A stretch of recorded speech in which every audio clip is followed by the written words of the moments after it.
quel sens pourrait bien avoir une réflexion conceptuelle, universitaire, abstraite, destinée à saisir la définition d'un phénomène, alors même que ce phénomène se donne d'abord dans la mort, dans la souffrance, dans le deuil, dans la noirceur des individus, toujours et depuis si longtemps, semble-t-il, disposés à faire la guerre. Et pourtant, nous voudrions bien modestement aujourd'hui tenter l'opération définitionnelle, dont la pertinence et la nécessité nous semblent reposer sur une triple conviction. Tout d'abord, en premier lieu, mais bien entendu un tel souci est commun à tout travail philosophique, en ce que la nomination correcte des choses est la condition de base de toute réflexion sur elles, et partant de toute action à son propos. Utiliser le terme de guerre, à tort et à travers, comme on a peut-être tendance à le faire aujourd'hui, est le plus sûr moyen de ne pas parvenir à l'identifier quand elle est là, à la reconnaître quand il faut la combattre. Ne pas réaliser ce travail préalable revient donc à risquer le double écueil d'une dilution générale du concept, qui s'appliquerait donc à n'importe quoi et à n'importe quel type de conflit, ou, au contraire, d'une restriction telle que plus rien ne pourrait être qualifié de guerre. Ensuite, et sur ce point la guerre comme concept jouit d'une forme de singularité, en ce que le mot même est à la frontière, diraient les linguistes, d'un énoncé dénotatif et d'un énoncé performatif, d'une pure et simple désignation et de quelque chose qui s'apparenterait déjà à une injonction. Un énoncé dénotatif, c'est celui par lequel je dis « Aujourd'hui, nous sommes le 15 mars, à 14h36, vous êtes en train de m'écouter ». L'énoncé performatif consisterait à dire « Je vous promets d'en avoir terminé dans 40 minutes ». Cette promesse, c'est l'énoncé même de la phrase « Je vous promets » qui l'effectue. Et à cet égard, on pourrait se demander si dire « il y a guerre »,« nous sommes en guerre »,« il faut mener la guerre au terrorisme », ce n'est pas principalement ni simplement constater un état de fait, mais c'est déjà situer le conflit sur un plan particulier, celui de la gravité extrême d'une guerre. Au fond, parler de guerre, ou ne serait-ce que dire guerre, c'est déjà la déclarer, la prôner, voire en partie la faire. Un peu comme une déclaration des droits de l'homme, qui est bien plus l'institution d'une valeur souhaitable à respecter que la peinture ou la description d'une situation de fait. Acter dans une proposition qui a l'air de constater un fait qu'il y a guerre, c'est déjà prendre une décision quant à la teneur de ce que l'on va entreprendre, c'est déjà au fond commencer à faire la guerre. Il conviendrait donc ici de manier le terme avec une prudence particulière, son seul énoncé constituant déjà, dans cette performativité partielle, le déclenchement des hostilités. Enfin, en troisième lieu, et plus essentiellement encore, il semble que la guerre nous donne à penser, sous une forme au fond symptomatique de ce que peut être le travail de la philosophie aujourd'hui, ce qu'il s'agit de faire concrètement quand on tente l'exercice de définition. On cite souvent pour justifier que la philosophie s'intéresse à tout, et donc y compris à un phénomène qui paraîtrait relever de la géopolitique ou de l'histoire, les mots de Georges Canguilhem, philosophe et épistémologue français. Et je le cite, « La philosophie est une réflexion pour qui toute matière étrangère est bonne, et nous dirions volontiers pour qui toute bonne matière doit être étrangère. » On peut certes interpréter cette phrase, pour ainsi dire, par le bas, en lui faisant signifier la nécessaire ouverture de la philosophie aux choses du monde, ce que ces rencontres de Sophie, évidemment, manifestent. Mais il faut, je crois, l'interpréter par le haut, comme une façon de rompre avec l'une des formes les plus canoniques de la réflexion philosophique, qui consisterait, et ce depuis son origine platonicienne, à chercher des définitions atemporelles, éternelles, destinées à servir de grille d'analyse au réel. Bien sûr, il y a beaucoup de dignité et d'utilité à cette façon de faire de la philosophie, mais on risque alors de privilégier l'éternité de l'idée et si ce n'est de mépriser, au moins de secondariser l'expérience de la chose. Il faudrait alors, de façon générale peut-être, mais encore plus sur cette question de la guerre, privilégier une démarche inverse, ce que je vais vous proposer aujourd'hui. Celle d'une philosophie qui ne cherche pas des idées, et qui se saisit de la matière étrangère des choses, ici la guerre, pour tenter de la penser dans sa phénoménalité la plus aiguë, telle qu'elle l'est, dans son historicité, et non telle que la définition conceptuelle exigerait qu'elle soit. C'est une tradition également ancienne de la philosophie, qui, de Nietzsche à Foucault, en passant par Adorno ou Hannah Arendt, prend pour objet le monde tel qu'il nous est malheureusement souvent donné, sans l'aborder avec des concepts conçus ailleurs que dans la confrontation au réel. Et c'est ici que les ennuis commencent pour nous. Si l'on peut sans doute tenter de définir le beau, le juste, le bien, la vertu, en s'arrachant au phénomène pour aller vers l'abstraction d'une idée, il n'est pas possible, pour définir la guerre, de partir d'un autre terrain que celui des hostilités, telle qu'elle se présente dans notre actualité, dans notre histoire, et aussi, bien sûr, dans l'actualité des siècles passés. Le juste, si tant est qu'une telle chose existe, est ce qu'il est indépendamment des formes spécifiques de son incarnation, puisque le juste, c'est une norme. Mais la guerre est d'abord le nom que des hommes donnent à ce qu'ils sont en train de vivre. Ce n'est pas une idée, ni un concept. Défi, on le voit pour la philosophie, plus à l'aise avec l'éternité de ses arrière-mondes, que d'être assigné au réel tel qu'il nous incombe, et notamment, ici, aux métamorphoses de la guerre contemporaine, dans ses nouveautés techniques, comme dans ses formes apparemment non étatiques, voire non politiques. L'itinéraire que nous vous proposons, en ouverture des rencontres de Sophie, suivra aussi fidèlement que possible cette exigence de contemporanéité, mais se fera aussi en s'appuyant sur l'apport de la tradition philosophique, qui est évidemment indispensable pour comprendre ce que les mots guerre et paix ont pu signifier dans la tradition. Élaborer une définition de la guerre pour aujourd'hui n'a donc de sens que dans un travail préalable sur ses conceptions les plus usuelles, telles qu'on peut les trouver chez un Hobbes, un Rousseau, un Kant ou un Clausewitz. Et nous commencerons donc par là, un peu longuement peut-être, je m'en excuse, tant il importe en ouverture de ces 2 jours de réflexion de reprendre un certain nombre de distinctions fondamentales. Dans un deuxième temps, nous testerons la solidité de cette définition canonique de la guerre à l'aune des formes contemporaines qu'elle prend.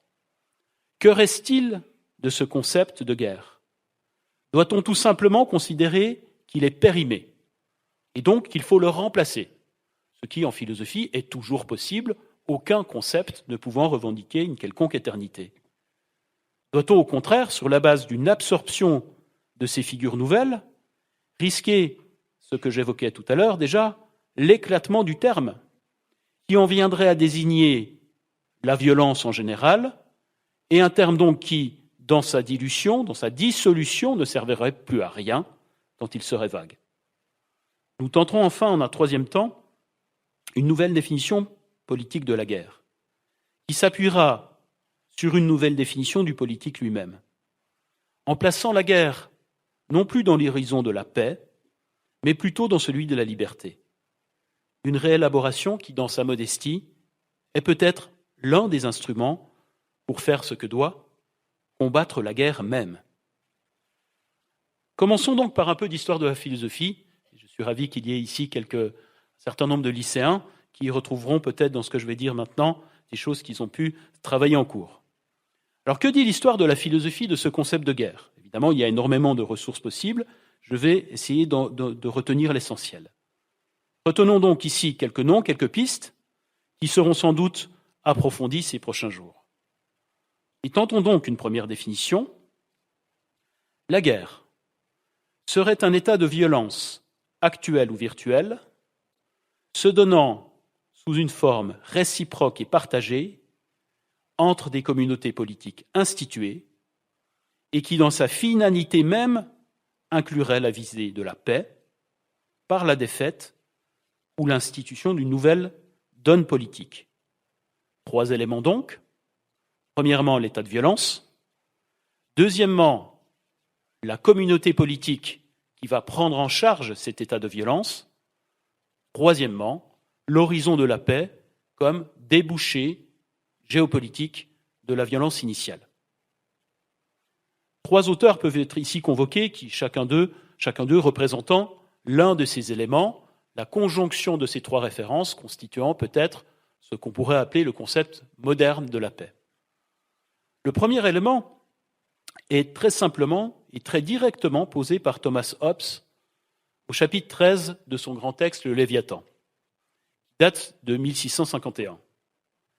Hobbes propose un usage assez extensif du terme, qui pose bien des difficultés, puisqu'il ne le limite pas, pour sa part, au contexte politique, et qu'il considère même que la guerre est, au fond, le nom même de la condition humaine, avant que des institutions politiques viennent mettre de l'ordre dans les relations entre les individus. L'argument est le suivant. Les hommes sont parfaitement égaux quant aux facultés du corps et de l'esprit. Ils espèrent et désirent parvenir à leur fin selon une égale intensité.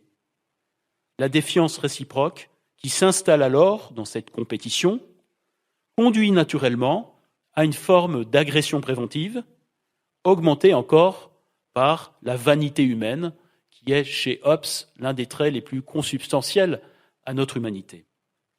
En découle donc mécaniquement la guerre, définie dans un passage célèbre qu'il convient, je crois, ici de citer entièrement, de la manière suivante. Je cite dans un premier temps, je ferai quelques remarques ensuite sur le texte lui-même qui est tout à fait captivant. Par cela, dit Hobbes, il est manifeste que pendant ce temps où les humains vivent sans qu'une puissance commune ne leur impose à tous un respect mêlé d'effroi, leur condition est ce qu'on appelle la guerre. Et celle-ci est telle qu'elle est une guerre de chacun contre chacun. En effet, la guerre ne consiste pas seulement dans la bataille ou dans l'acte de combattre, mais dans cet espace de temps pendant lequel la volonté d'en découdre par un combat est suffisamment connue. Énormément d'aspects très intéressants pour nous dans cette définition. Je les reprends très rapidement. Le point de départ est étonnant, puisqu'on pouvait s'attendre à une définition de la guerre, qu'est-ce qui se passe quand nous sommes en guerre, puis ensuite à une définition du politique, qui définirait la nature propre de l'intervention politique. Eh bien, rien de tout cela. Hobbes nous propose simplement de définir l'un par l'autre, sans définir ni la guerre ni la politique. Qu'est-ce que la guerre ? La guerre, c'est la condition humaine quand il n'y a pas de pouvoir politique.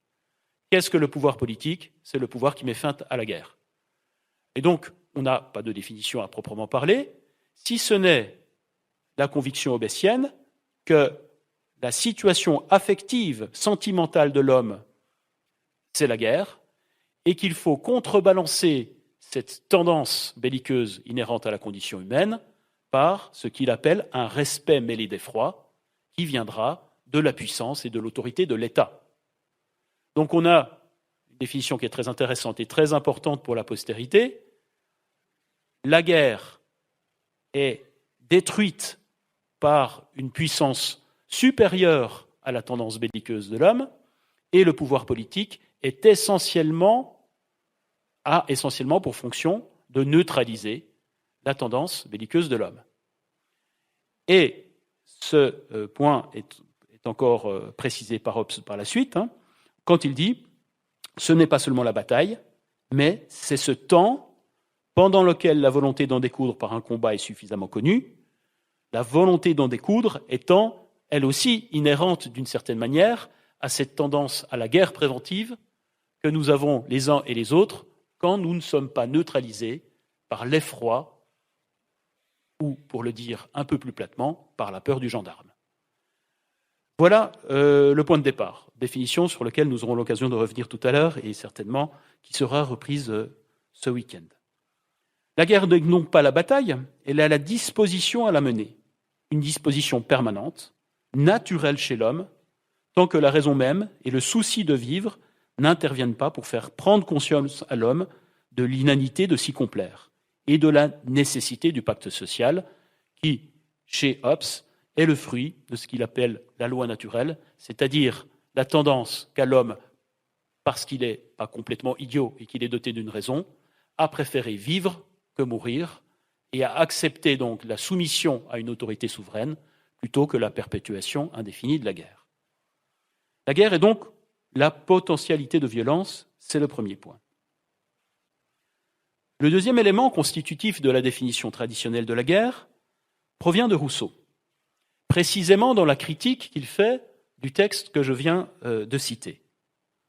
Rousseau ne nie pas l'existence de conflits violents entre les individus, mais il signale, et c'est essentiel par rapport à Hobbes, que ces conflits ne sont nullement naturels et ne relèvent pas de la condition anthropologique fondamentale, que ces conflits, que Rousseau d'ailleurs n'appellera pas guerre, on va le voir tout de suite, que ces conflits proviennent de l'amour-propre, du souci de se comparer, et donc de la condition sociale de l'homme, non de la condition naturelle de l'homme.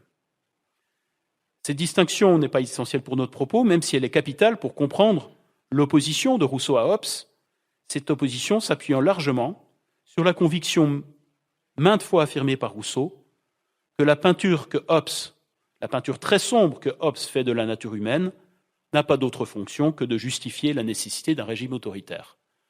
Critique qui, évidemment, est sans doute très pertinente. La seconde inflexion que propose Rousseau, la première étant cette affirmation de la non-naturalité de la guerre, la seconde inflexion est peut-être plus importante pour notre sujet. Contentons-nous ici d'écouter Rousseau. Texte lui aussi célèbre. C'est le rapport des choses et non des hommes qui constituent la guerre. Et l'état de guerre ne pouvant naître des simples relations personnelles, mais seulement des relations réelles, la guerre privée ou d'homme à homme ne peut exister, ni dans l'état de nature, où il n'y a point de propriété constante, ni dans l'état social, où tout est sous l'autorité des lois. Donc l'affirmation, je reprends les éléments de cette définition, Rousseau c'est toujours très agréable à entendre, mais c'est en réalité assez complexe, c'est le rapport des choses et non des hommes qui constitue la guerre. La guerre, ce n'est pas une question de conflit d'ordre affectif ou psychologique. Cela n'a rien à voir. Il faut, pour qu'il y ait guerre, qu'il y ait des choses. Et ce qu'il entend ici par chose, c'est très concrètement qu'il y ait de la matérialité en jeu, du territoire, quelque chose de matériel qui va donc constituer ce qu'il appelle des relations réelles. Donc quand nous sommes entre amis ou même avec des personnes que nous détestons, nous sommes, dit Rousseau, dans des relations personnelles, mais pas dans des relations réelles. La relation réelle, c'est celle qui apparaît quand il y a propriété privée. C'est à ce moment-là que quelque chose comme de la guerre peut apparaître. Donc il n'y a pas de guerre à l'état de nature, puisque à l'état de nature, il n'y a pas de propriété, tout simplement, et il n'y a pas de guerre à l'état social, puisque précisément l'autorité de la loi a organisé la propriété de telle manière à ce qu'il n'y ait pas conflit. Donc la guerre n'intervient ni entre hommes, ni entre citoyens. S'il y a guerre, cela ne peut intervenir qu'au niveau des États et non pas à l'intérieur de l'État. C'est ce qu'il dit un peu plus loin. La guerre n'est pas une relation d'homme à homme, mais c'est une relation d'État à État, dans laquelle les particuliers ne sont ennemis qu'accidentellement, non point comme hommes, ni même comme citoyens. Les particuliers sont ennemis, quand il y a guerre, entre les États auxquels ils appartiennent, mais ce n'est pas une lutte d'homme à homme, d'individu à individu, un rapport éthique ou psychologique, et ce n'est même pas un rapport entre citoyens. Donc si un Français et un Allemand font la guerre, ce n'est pas en tant qu'hommes, ce n'est pas en tant que citoyen français ou en tant que citoyen allemand, c'est comme manifestation singulière de l'État auquel ils appartiennent. Et donc, là encore, la guerre n'a rien à voir avec un affect, n'a rien à voir avec une relation personnelle, et a tout à voir avec une relation d'État à État exclusivement. Pour le dire de façon un peu lapidaire, la guerre, chez Rousseau, est un concept politique, et le mot politique chez Rousseau n'a de sens, ce qu'on va évidemment discuter ensuite, que pour désigner, en tout cas dans ce contexte-là du contrat social, un conflit entre États.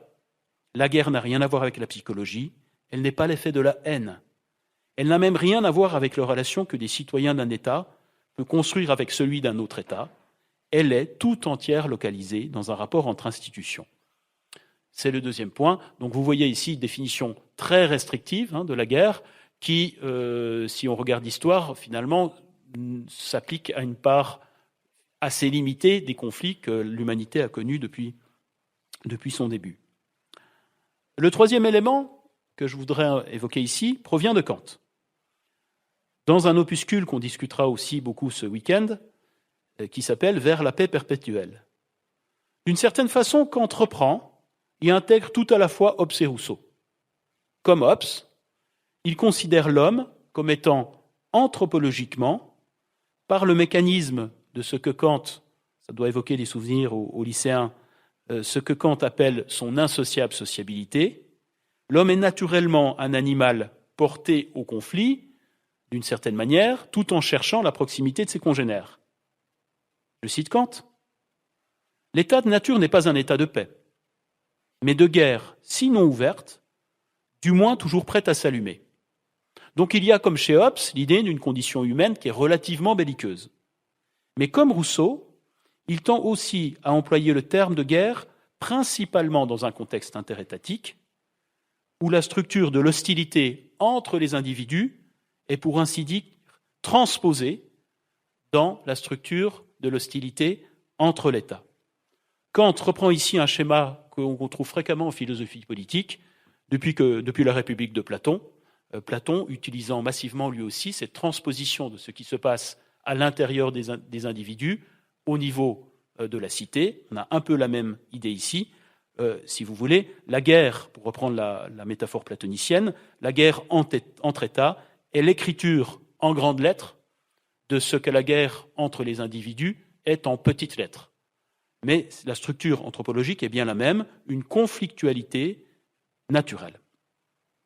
Kant, et c'est là son originalité fondamentale, situe d'emblée la guerre dans la perspective de la paix, au titre d'un phénomène certes nocif, qu'il faut combattre, et il y a des propos relativement, ou même immédiatement pacifistes chez Kant, quand il dit par exemple qu'il faut supprimer progressivement les armées permanentes, mais aussi qu'il faut combattre par la suppression donc, des armées notamment, mais aussi par l'affirmation de la souveraineté des nations qui doivent s'organiser par l'institution d'un droit de la guerre visant à travailler la forme même du conflit de telle sorte qu'il ne ferme pas la perspective d'une confiance future.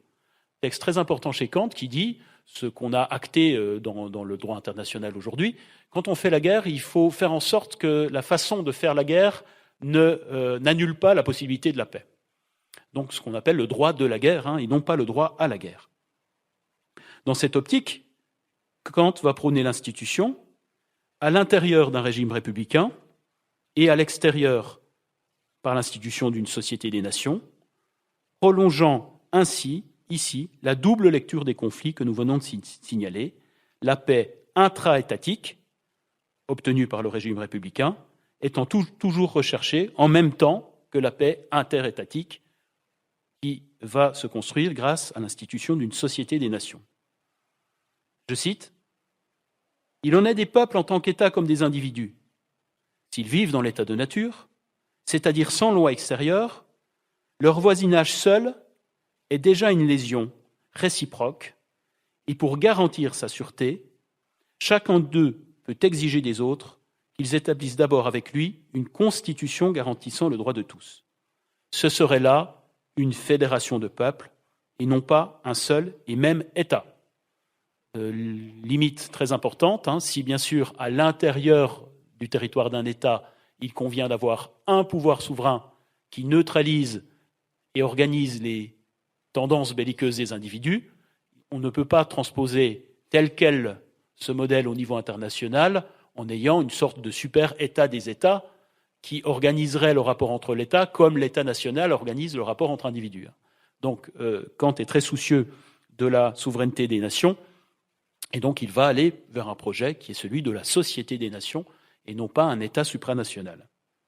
Donc un projet pacifiste, on le voit, dans lequel la guerre même joue un rôle de soutien, comme si la nature avait fait l'homme belliqueux pour que s'institue nécessairement dans l'humanité une constitution conforme à ce que la raison aurait choisi, si elle avait tout pouvoir sur les hommes.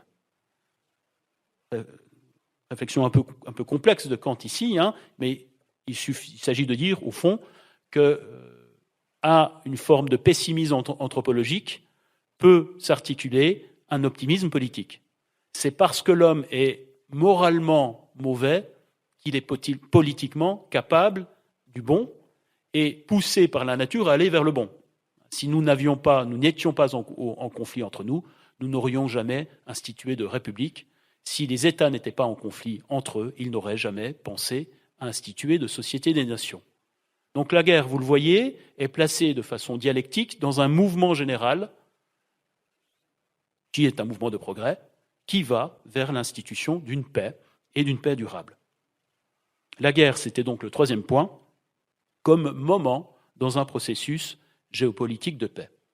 Ces trois éléments, violence réciproque, étatisation du conflit et horizon de la paix, vont se trouver réunis dans la phrase de Clausewitz, que j'ai le privilège d'être le premier à citer, mais pas le dernier, ce week-end, et qui résonnera sans doute encore souvent dans ces lieux.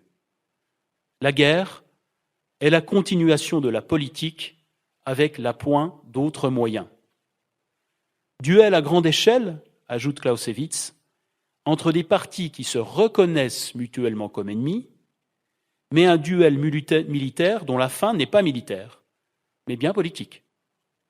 La guerre est bien à la fois déchaînement de violence et raison politique, une oscillation entre violence et rationalité qui parcourt les différentes rédactions de 1818 à 1830 du traité de la guerre de Clausewitz. Il y a bien, insiste Clausewitz, chez l'homme une forme de culture de la guerre, mais dans une grande diversité de pratiques dans lesquelles le militaire, le politique et la singularité culturelle des peuples se trouvent étrangement intriqués. Tout nous amène, et nous concluons rapidement notre première partie, à enchaîner le belliqueux au politique. Tant il semble que le premier se définisse par le second. C'est la thèse de Clausewitz. Tant il semble aussi que le second, le politique, se définit souvent dans l'horizon du premier, dans un geste qui tendrait, nous le verrons tout à l'heure, à plaider peut-être pour une inversion de la formule de Clausewitz. Il n'est que de songer à ce qu'un autre penseur de la guerre important, dont on parlera demain, Carl Schmitt, philosophe et juriste allemand, établit dans sa notion de politique, en faisant de la politique en général la désignation d'un ennemi, et donc de la guerre, qui est, je cite Carl Schmitt, la réalité éventuelle qui gouverne selon son mode propre la pensée et l'action des hommes, déterminant de la sorte un comportement spécifiquement politique. La politique, c'est la désignation de l'ennemi, pas d'ennemi, pas de politique. Il n'est que de songer à tous ces moments de l'histoire où la position d'un ennemi, qu'il soit monstre soviétique ou axe du mal, a tenu lieu de politique étrangère. Que reste-t-il de la définition ainsi posée, si on la passe au crible des métamorphoses contemporaines de la guerre? Les trois éléments constitutifs du modèle canonique peuvent-ils s'accommoder de la situation actuelle? Le premier, violence réciproque et partagée, disait Hobbes. À bien des égards, ce schéma ne fonctionne plus. Le récent ouvrage de Grégoire Chamaillou, La théorie du drone, montre avec beaucoup de lucidité que la réciprocité n'est plus de mise dans bien des guerres contemporaines. S'appuyant sur une analyse très concrète de l'usage par l'armée américaine de drones armés, Chamaillou souligne, nous semble-t-il à juste titre, à quel point le concept de guerre est malmené ici par la fin du partage du risque guerrier, mais aussi par la péremption du cadre du droit de la guerre. Comment parler de territoire en guerre quand, face à des individus soupçonnés de menacer les intérêts américains, agissent des drones, pilotés depuis les États-Unis, sans que les pilotes, tranquillement installés dans une quelconque banlieue résidentielle, ne courent aucun risque pour leur vie. Le droit international, dans l'état actuel des choses, ne connaît pas le droit de tuer avec des armes de guerre hors d'un conflit armé effectif, hors d'un territoire de guerre. Chamaillou le dit fortement, la soi-disant guerre contre la terreur n'est justement pas un conflit armé, ce qui le dispense de respecter les lois de la guerre qui deviennent soudainement inopérantes. Plus essentiellement encore, la guerre a toujours supposé une forme de bilatéralité, du risque, qui d'une certaine façon humanisait ou altérait la sauvagerie de la guerre par l'établissement d'une forme minimale d'égalité devant la mort. C'est d'ailleurs sur ce point qu'insistait, on l'a vu, Hobbes. Mais l'idéologie du drone exclut absolument cet équilibre. Les pilotes de drones sont les hommes de la mort impossible, leurs victimes ceux de la mort certaine, en inversant radicalement la logique du kamikaze, qui devient alors la seule réplique possible de celui qui est visé par cette violence asymétrique. La guerre contemporaine, en opposant dans sa forme ultime drone et kamikaze, ne liquide-t-elle pas purement et simplement la logique de la définition hobbesienne de la guerre comme violence réciproque? Ne rend-elle pas entièrement caduc le principe de mutualité qui structure l'autorisation de tuer, qu'est au fond le droit de la guerre? Et aussi, plus essentiellement encore, le droit à la guerre comme autorisation de l'homicide à la condition de la réciprocité de cette autorisation. En rendant le combattant invisible, le drone ne liquide-t-il pas la possibilité d'une régulation quelconque de la guerre? Comme au fond le soulignait déjà Glaucon, interlocuteur de Socrate dans le célèbre épisode dans la République de l'anneau de Gygès, qui, rendant invisible, rend inopérant une forme de réflexion normative sur ce que je peux ou ce que je dois faire. Une difficulté du même ordre apparaît si on considère à présent le statut des belligérants. Des États, rien que des États, disait Rousseau. Mais on ne peut constater que cette guerre classique est en train peut-être de disparaître au profit d'une prolifération plus rassurante. Multiplication des guerres civiles, en Syrie, au Sud-Soudan, survie de guerres de type colonial, pensons à la Tchétchénie, guérilla en tout genre, guerre asymétrique, de faible intensité, froide, tiède. Cette fin de la guerre classique n'étant évidemment pas sans rapport avec l'émergence, nous en discuterons ce soir, de la menace nucléaire. Tout se passe comme si ce risque nucléaire avait mis fin ou presque à la guerre interétatique, alors qu'au même moment des conflits armés d'un type partiellement nouveau, bien que menés parfois avec les moyens les plus anciens, jouiraient d'une forme de dissémination. Est-ce à dire que le modèle traditionnel est mort, là encore, sans doute pas, mais peut-être le cadre étatique n'est-il plus le bon pour penser la guerre? Hobbes, Rousseau sont mis à mal. On pouvait le prévoir, Kant ne s'en sort pas mieux. On constate en effet aujourd'hui que bien des conflits armés ne se situent même plus dans l'horizon d'un débouché politique. Revenons à la logique du drone, ici encore, qui réduit à presque rien le risque encouru et permet la continuation sans limite du conflit, qui n'a plus d'autre visée que sa propre perpétuation. Les pilotes de drones qu'interroge Chamaillou le disent avec une forme de cynisme plus ou moins revendiqué ou plus ou moins désespéré. Quand ils tuent un homme, ils suscitent de nouvelles vocations et produisent donc automatiquement de nouvelles victimes potentielles, sans qu'aucun enjeu géopolitique n'apparaisse nettement. Kant affirmait que la perspective de la mort sur le champ de bataille avait tendance à maintenir dans des bornes finalement raisonnables la pulsion guerrière. C'est la raison pour laquelle il demandait que la décision de déclarer la guerre soit une décision citoyenne et non une décision de chef d'État. Mais quand le risque est nul, quel est l'intérêt d'arrêter une guerre ou de ne pas l'entreprendre, si ce n'est éventuellement, mais ce n'est pas rien, le coût économique, qui n'est pas toujours suffisant pour dissuader l'intention belliqueuse? La guerre perpétuelle mais à faible risque, comme horizon de la guerre, on peut se poser la question. La guerre aujourd'hui, pour toutes ces raisons, semble bien avoir rompu avec le cadre politique et étatique de sa position traditionnelle. Cela n'est pas sans se poser de nombreuses difficultés quant à la possibilité pour la guerre d'être entreprise avec la légitimité par laquelle on avait pris l'habitude de définir la coercition étatique, depuis que Max Weber avait identifié force légitime et pouvoir étatique.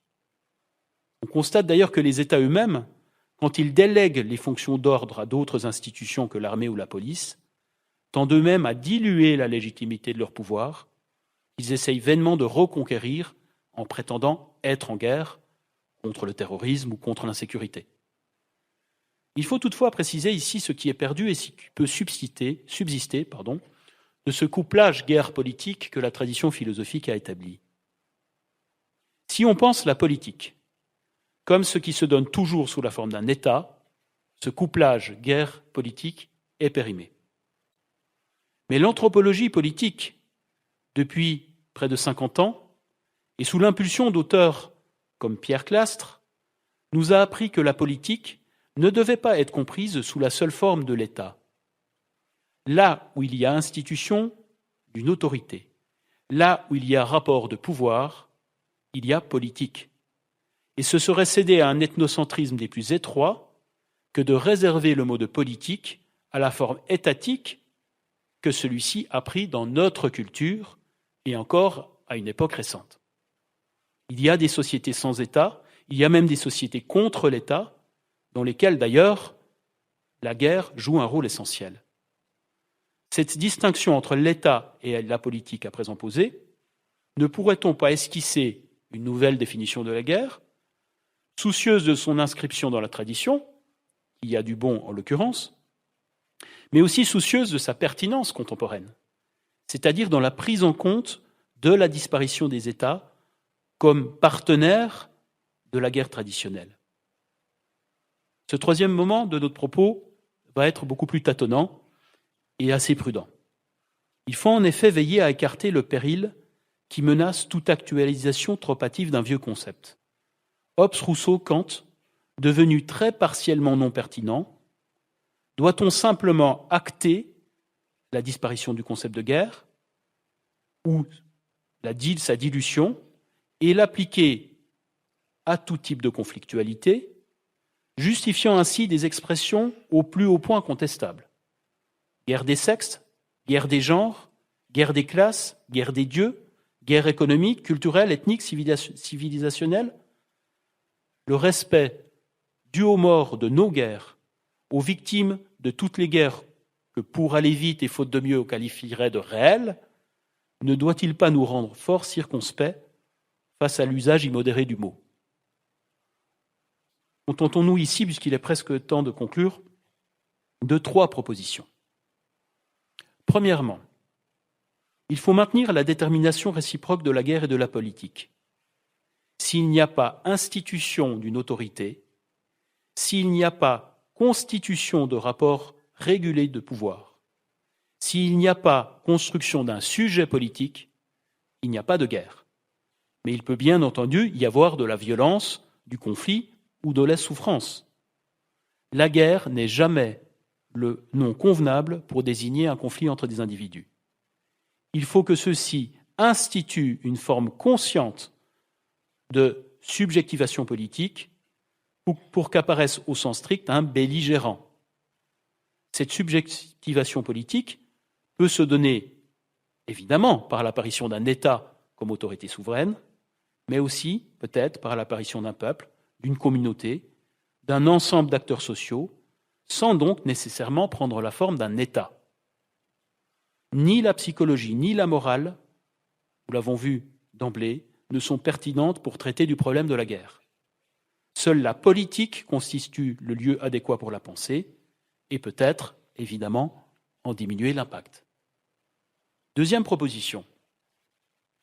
Quand le cadre cosmopolitique classique peut fonctionner, notamment quand les belligérants sont des États identifiables, il faut continuer, bien évidemment et autant que possible, de faire appel aux outils de la géopolitique, qui ont toute leur légitimité et qui ont une forme d'efficacité.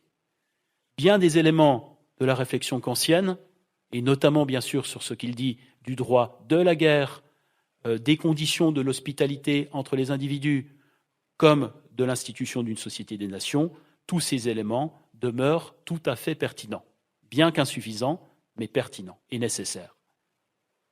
Troisième proposition, il faut modifier le concept de politique, comme nous l'avons vu, pour que le concept de guerre puisse s'appliquer à des conflits où les États ne sont plus les acteurs essentiels. Cette modification a plusieurs conséquences, singulièrement intriquées. Tout d'abord, il convient de prendre très au sérieux les rapports de pouvoir qui peuvent s'établir entre des communautés non étatiques, et pourtant politiques, religion, groupes ethniques, rassemblements idéologiques. La politique, ce n'est pas l'État, nous l'avons vu. C'est le fait, comme le souligne justement Hannah Arendt, le fait de la pluralité humaine. Là où il y a politique, il y a une structure plus ou moins explicite de pouvoir, et ce pouvoir peut toujours prendre la forme de la guerre.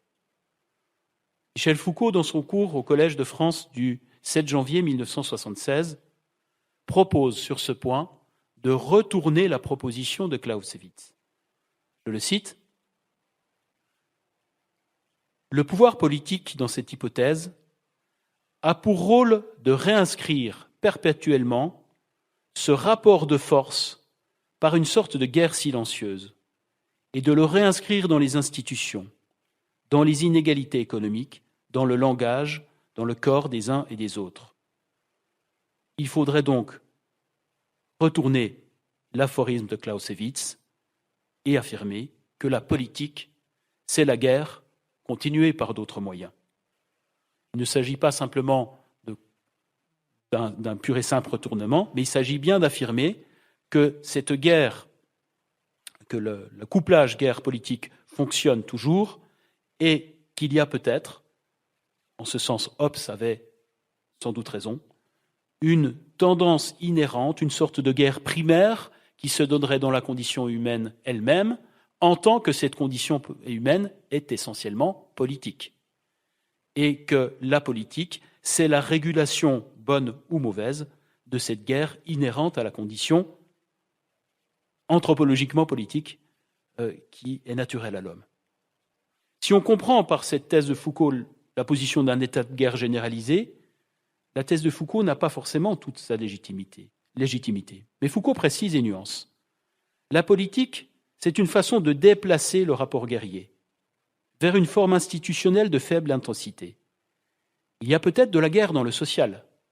Et la politique part de cet état pour pouvoir, si ce n'est la neutraliser, ce qui n'est jamais possible, mais du moins l'organiser. La guerre serait donc l'état normal de l'homme en tant qu'animal politique. Quand cette guerre se paie au prix des libertés fondamentales, il y a danger. Quand la prise en main politique de la guerre permet de maintenir le conflit à un niveau acceptable et de sauvegarder la possibilité d'une coexistence des libertés, alors il y a paix. La politique est une façon de rendre habitable un monde en guerre, et en cela même, elle demeurera irremplaçable. Il n'est pas sûr ici que le droit traditionnel émanant d'un État traditionnel soit l'outil le plus à même de produire cette institutionnalisation régulatrice des conflits, même s'il pourra encore jouer à l'avenir un rôle essentiel, même si on peut encore espérer que l'État a de la ressource et pourra au moins offrir un cadre minimal à la régulation des conflits.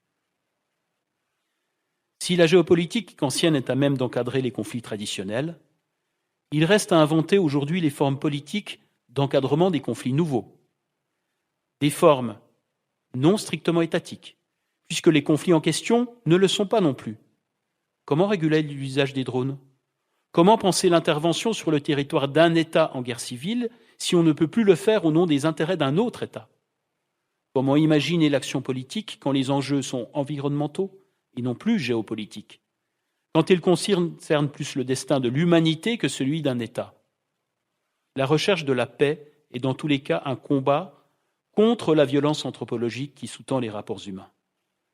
Et la paix ne pourrait être que la plus acceptable des violences faites à la violence, celle qui conserve le mieux la liberté. Ces questions restent en suspens. À l'heure où des démocraties libérales s'installent en Europe, à l'heure aussi où le libéralisme tend à prendre la forme d'un pouvoir technocratique, déconnecté de ce qui devrait être le principe de la démocratie, il convient plus que jamais de penser autrement le politique et partant autrement la guerre. La non prise en compte de cette exigence, d'une pensée nouvelle de la politique, ne se fera pas seulement au prix d'une perpétuation indéfinie des conflits.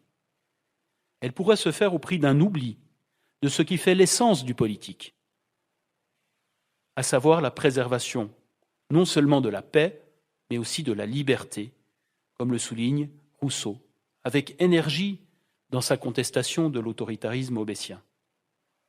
Il n'est pas certain que le débouché effectif des guerres actuelles et futures soit encore la paix, tant l'horizon d'une solution géopolitique des conflits paraît parfois s'éloigner. Mais si la politique est l'institution par le peuple de sa propre liberté, celle-ci vaut bien qu'on se batte pour elle, un combat politique contre les guerres, un combat dans lequel, peut-être, c'est l'espoir ici suggéré, la philosophie pourrait prendre toute sa part. Je vous remercie.